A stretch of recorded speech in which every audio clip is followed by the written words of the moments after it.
C'est une jolie histoire d'amitié que les spectateurs s'apprêtent à découvrir au cinéma, le 8 février 2023. Ce jour-là sortira le film Zodi et Tu, Frères du désert, le nouveau film d'Éric Barbier, qui est à l'origine, notamment, de Petit Pays, ou de La promesse de l'aube. Mais quelques jours avant que le long-métrage ne rejoigne les salles obscures, le réalisateur est venu le présenter, en avant-première, au cinéma UGC Normandie, situé dans le 8e arrondissement de Paris. Le cinéaste a ainsi eu l'occasion de croiser le public, son équipe, et bien plus encore.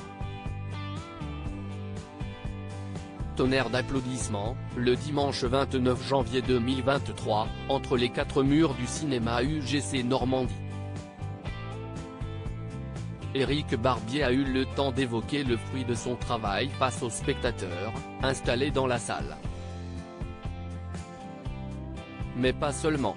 Le réalisateur était accompagné d'Alexandra Lamy, élégante en blazer et talons, le teint allé après ses vacances de rêve à l'île Maurice, et de Yassif Drief, qui tiennent les rôles principaux de cette émouvante odyssée désertique, mais aussi de la comédienne Nadia Benzakour et du chanteur Mika, qui s'est chargé de créer la bande originale de cette belle aventure. Accueil chaleureux pour Zodi et Tu, Frères du désert. Dans le film Zodi et Tu, Frères du désert, Yassif Drief incarne un jeune nomade de 12 ans qui découvre par hasard, en plein milieu du sable et des dunes, un bébé dromadaire orphelin. En l'adoptant, le nourrissant et en devenant son meilleur ami, le garçon s'aperçoit que l'animal est un coureur exceptionnel. Et qu'il pourrait bien l'aider à remporter des millions d'euros afin de sauver sa tribu. Mais en constatant que son compagnon attire toutes les convoitises, notamment des braconniers, il prendra la décision de traverser le Sahara afin de se rendre à Abu Dhabi pour décrocher le pactole.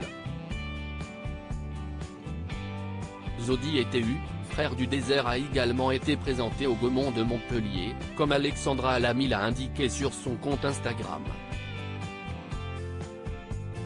Il a, encore une fois, reçu un très bel accueil. Rendez-vous en salle obscure le 8 février 2023.